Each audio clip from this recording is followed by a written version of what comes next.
On the dissection of the perineum, which is the outlet to the pelvis, we need to begin by orienting to the osteology and the ligaments of that region. Here you're looking at the inlet to the bony pelvis, and when we look at the outlet and turn this over so that you're looking at the external surface, the following key landmarks need to keep in mind. Posteriorly to the tip of the sacrum or the coccyx, off laterally on both sides would be the ischial tuberosities, and then anteriorly is the pubic symphysis down here. So what the other important bony landmarks would be this bar of bone that runs from the pubic bone back to the ischial tuberosity called the ischiopubic ramus, and there'll be two of those. And then a ligamentous structure that spans from the ischial tuberosity to the sacrum is logically called the sacral tuberous ligament. We have one in place here in red. The other one would sit like this on the other side. So what you can define the perineum, or the outlet to the pelvis, is a roughly diamond-shaped area bounded by sacrum, ischial tuberosity, ischiopubic rami, pubic symphysis, and the right and left sacrotuberous ligaments. Now what we're going to do is look at a little of the external genitalia of the perineum. To do that, we need to subdivide the perineum, which I just outlined for you, the diamond-shaped area, into two triangles. An anterior triangle that is formed by an imaginary line across the ischial tuberosities, and the forward triangle is the urogenital triangle. Posterior to that is the anal triangle. And we'll look at the external genitalia associated with the urogenital triangle next. To look at the osteology and the orientation of the next cadaver specimen, and just rotate this around in this position, so pubic symphysis here, ischiopubic rami going this way, and the ischial tuberosities here. So this is the urogenital triangle.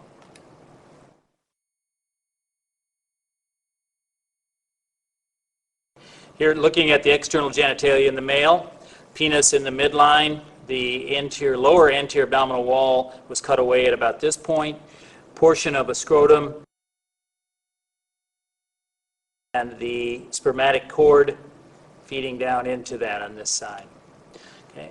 And on the distal end of the penis, the glands and the foreskin that you can see here.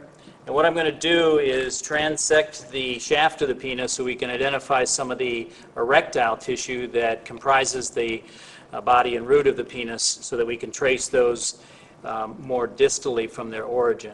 Having transected the penis in a cross-sectional profile, you can see the erectile tissue. Here's one cylindrical body, the corpus cavernosus on the right, corpus cavernosus on the left, and then down below in the midline a single corpus spongiosum. And that will have the penile urethra coursing through the corpus spongiosum.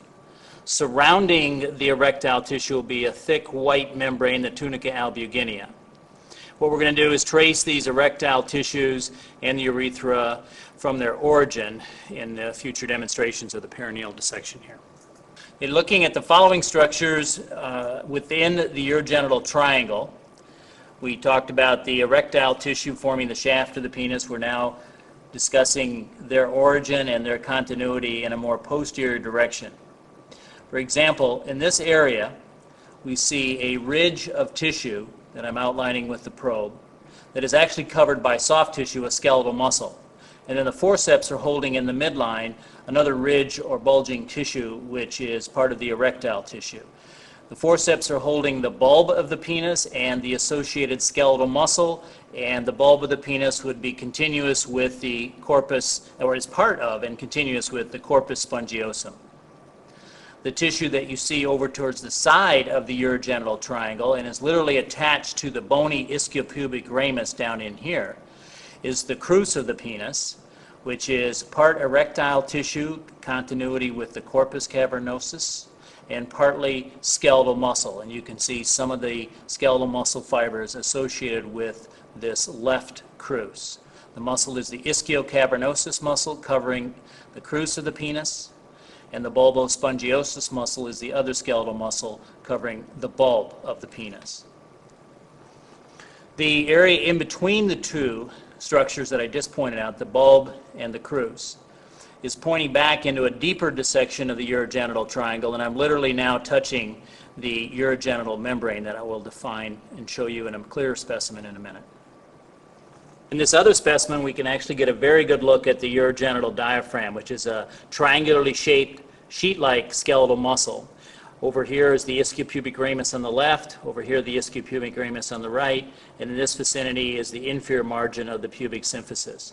So all of this tissue right in here comprises the skeletal muscle of the urogenital diaphragm, and you can actually see an opening here where the urethra is piercing through the urogenital diaphragm to enter the bulb of the penis that was sitting in the previous specimen just anterior superficial to this dissection.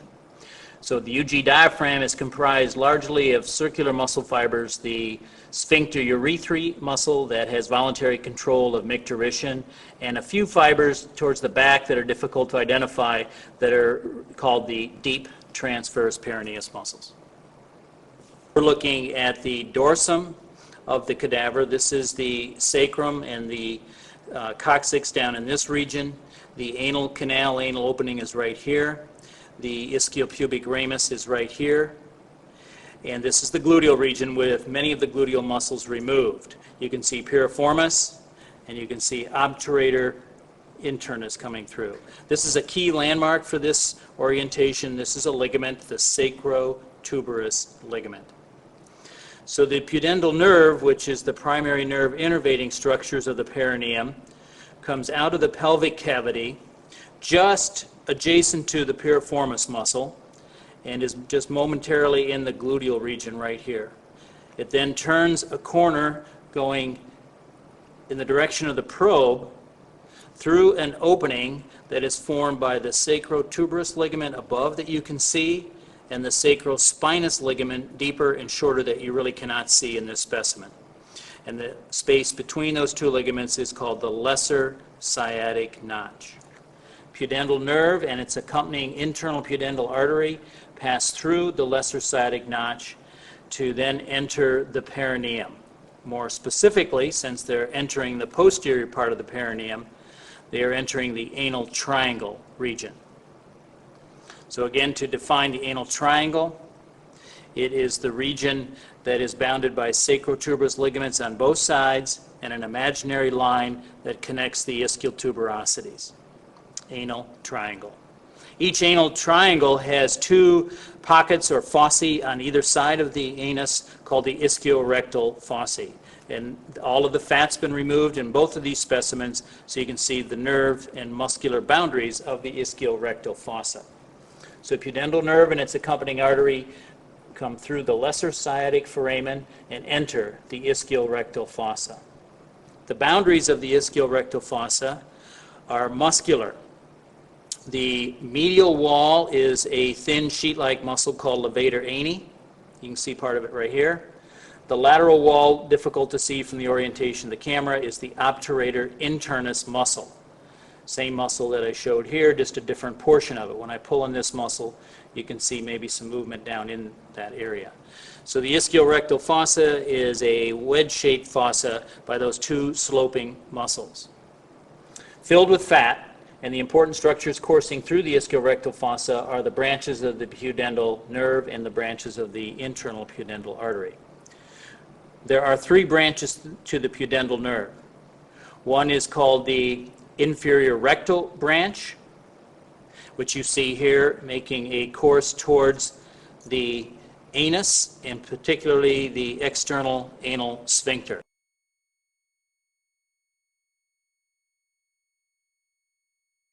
Another nerve is the perineal branch of the pudendal nerve, and that is this portion back here before it bifurcates. So right back here is the perineal branch. That's the second branch. The third branch of the pudendal nerve is the deepest, usually a large nerve, the dorsal nerve of the penis, since we're looking at a male, or this would be the dorsal nerve of the clitoris in a female specimen. So those are the three branches of the pudendal nerve. You'll notice that the perineal branch, the middle branch that I pointed out of the pudendal nerve, splits into two terminal branches. One goes continues forward to the skin of the scrotum, and this is called the posterior scrotal branch, cutaneous, and the other is a muscular branch that goes to the bulbospongiosus, ischiocavernosus, and the urogenital diaphragm. The internal pudendal artery basically accompanies these branches and has named branches that simulate and follow the named branches of the nerve. The inferior rectal nerve is particularly vulnerable to removing perianal abscesses in this region. If this nerve is cut, it contributes to anal incontinence by denervating the external anal sphincter. Now the cadaver's been turned back to the supine position, and we're looking at the dorsum of the shaft of the penis. And the reason for doing that is to then want you to be able to identify the dorsal nerve of the penis that we had just seen a moment ago in the ischial-rectal fossa. Here is the terminal distal portion of that nerve heading onto the dorsum of the penis. There's a right and a left dorsal nerve of the penis, and they tend to be, in terms of the anatomy or relationships in this area, the lateral-most structures on the shaft. Next in line would be an artery called the dorsal artery, and then the deep dorsal vein is in the middle, and then there's another artery, the dorsal artery, before you get to the left dorsal nerve of the penis.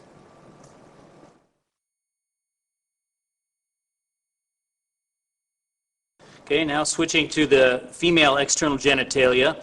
The mons pubis is anteriorly here, and down deep through the fatty tissue would be the pubic symphysis. Labia majora on both sides here. If we pull back the labia majora, you can see folds that usually in the cadaver are collapsed or compressed more, are the labia minora that bound the vestibule between the labia minora on the right and left sides. And then you look in this area within the vestibule, and this is the position of the glands of the clitoris. The vaginal orifice is down in this position, and the urethral opening is in between the two, right approximately right there. Posteriorly, the labia minora come together again into the skin that you see here that marks the surface landmark for the perineal body, in which episiotomies may be done midline through this area or medial lateral off to the side. With this specimen, you can again see the vestibular area in here between labia minora here, and on the right side the labia majora has been removed.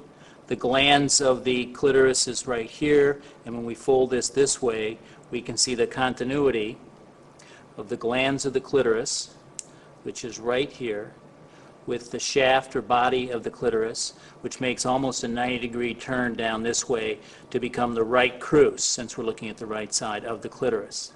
Okay? So the labia minora and majora were basically removed except for this flap right here on this side. The crus in the female, like the male, is covered by a thin sheet-like muscle that's usually atrophied in the older specimens, which is called the ischiocavernosus muscle. So you usually see remnants, and underneath the muscle is the erectile tissue of the crus of the clitoris. More towards the midline or centrally located, you'll see other bands of skeletal muscle fibers that run in a vertical direction, the way I'm showing with the pointer, and this is the bulbospongiosus muscle of the female covering the bulb of the vestibule. The position in between the bulb of the vestibule and the crus, and pushing in deep in this direction, would push against the urogenital diaphragm in the female. And the urogenital diaphragm in the female is identical to that of the male, being a sheet of skeletal muscle pierced by urethra, the difference being it's also pierced by the vaginal canal. Now we're going to quickly run through the neurovascular structures on the female. So we have another specimen in a posterior dorsal view here, sacral, tip of the sacrum, coccyx, ischial tuberosity, and the important sacrotuberous landmark, ligament right here, anus right here. So coming through the lesser-sided foramen, where the probe is, would be the pudendal nerve that you can see coming through in this tissue right down in through here. It almost immediately branches into different branches that are named same in male and female. Going towards the external anal sphincter or the levator ani would be inferior rectal nerves or blood vessels. Have a perineal branch that will give rise to posterior labial nerve as well as a deeper muscular branch to the bulbospongiosus and ischiocavernosus. And then the deepest nerve down in the ischiorectal fossa would be the dorsal nerve of the clitoris in the female. So those branches are similarly named to the male, and the artery that you see in here is the internal pudendal artery, which courses with the pudendal nerve and has similarly named branches. Levator ani is over here, very atrophied, and obturator internus is forming the lateral wall of the ischiorectal fossa. So we're going to take the dorsal nerve of the clitoris and just see its position in turning the specimen over onto the shaft or dorsum of the clitoris. Okay, in the female specimen turned so we can look at the anterior structures. Pubic symphysis is in this area. This is the shaft or body of the clitoris. The glans is over underneath this flap of skin here, and the crus goes down in this direction of the clitoris. So what we're going to do is pull down the body and the crura of the clitoris to expose more of the pubic symphysis and to be able to focus here on the large dorsal nerve of the clitoris on the right side and the left dorsal nerve of the clitoris right here. And again, the corresponding structures, a small artery and a midline vein, are in the same orientation and positions as we just did in the male.